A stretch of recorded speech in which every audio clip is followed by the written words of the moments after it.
Hey, check this out. Hey, I just bought a townhouse. Well, not really. Won one through an auction, and let's talk about it. Hello, everybody. You're watching DIYing with Bob the Builder, and I'm Bob the Builder. Want to give you a heads up. We're going to start a new series. It's coming in the next week or so. Series is going to be about my journey through buying a foreclosure property through an auction, which I never done before.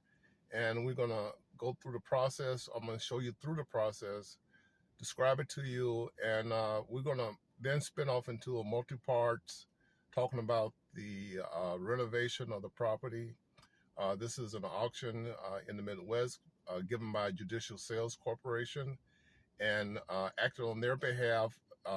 They're acting on behalf of the Sheriff's Department, and also I'm working with auction.com, who's actually doing the actual initial advertisement and offering for judicial sales. Part of what auction.com does is that they provide a service to people, and the fee is basically nominal as far as a cost, where they actually go in, and if you never had the experience or you don't have the time, they'll go in and actually place a bid on your behalf for you. So you don't have to go through the routine of having to go down to the auction facility's office, registering, coming up with a 10% deposit, which is a guess. And then within 24 hours, if you're the successful bidder, you have to come up with the balance due. Now, if you're not the successful bidder, they'll give you your deposit check back. But, it just, in my case where I live, it's just the aggravation of having to go through driving there, go through parking, walking to the facility, registering, giving them my deposit, participating in the actual auction, and then, if successful, having to leave there and come back basically the next day, 24 hours, to give them the balance of the amount I bid it on. So what they do is they actually do this for you. You give them, or you tell them the maximum amount that you want to bid, and you actually send them a wire check to them, to their bank, and they actually have a representative that acts on your behalf and participates in the bidding process. So they're familiar with the process. It's new. It would be new to me. So I would be basically feeling my way through the process. So it helps quite a bit. But let me kind of tell you what happened so far. I went through the auction through auction.com. They placed the bid on my behalf, and I was the successful bidder.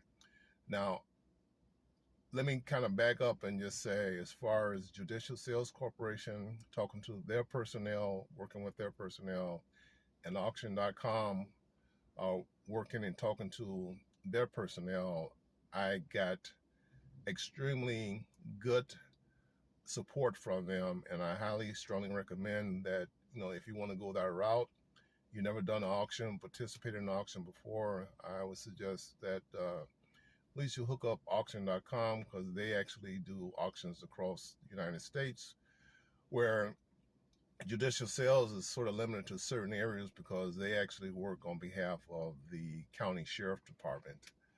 So, but kind of getting back to the process, since I was the successful bidder, I thought, thinking the normal process was to, within 30 days, be able to receive the deed. But unfortunately, I live in a state that's classified as a judicial state, and judicial state means that all foreclosures have to go through a court procedures, which is a formal process, not the typical where you stand out on the steps of the county building and you place your bid. In this case, you're actually going through the judicial system, the judges and the courts, to make sure that no one is pilfering or no one is is taking property away from the legal owner, giving them all due process in order to redeem and get back in good standing with their lending institution. So judicial sales, as in my state, is a requirement. So with me being the successful bidder, I thought that normally it takes within, and I was guessing 30 days to get the deed. Because after you're the successful bidder, you have to wait for, again, the judge to actually approve the sale, the final sale. And I thought that was going to be in 30 days. I bid on this property in March and thinking that by April, the sale should be approved and I will have the deed to the property. It didn't happen until June because the courts were actually backed up, and it just took a while for my case to come up before the judge to be heard and approved. So I had to wait from March to middle of June in order for my court date to come up. And once that happened, I did get the judge's approval of the sale, of the final sale, as they call it. And usually, again, not knowing the process, I thought within a short period of time we would actually get the deed. But the way it's set up is that the plaintiff's attorney actually has 30 days from that date of approval to actually send you the deed. So I watched the meetings, go to actual hearings. They actually had it on Zoom, and I was able to watch it prior to my case in order to learn what was going on as far as attorneys and the plaintiffs and the defendants, etc. So once the judge approved the sale, my purchase, approved that, I asked the judge if he could expedite delivery of the deed, and he granted that. So instead of having to wait 30 days after the judge approval, I actually received the deed within 10 days from approval. So that was something I learned that came out to be very full. Now, what we're going to do from this point on is that let me kind of say that even though I bid on the property, I saw the outside of it, which I liked, but as typical sheriff sales or auctions, you're not allowed to go inside the property. So I'm guessing it looks like that, but I don't. So when we open up for the first time, it's going to be, and I'm going to take you with me, so it's going to be you seeing what I see for the first time as far as what the interior actually looks like. It only requires some cosmetics like flooring and fixtures, bathroom and kitchen and stuff like that. But we don't know until we get in there.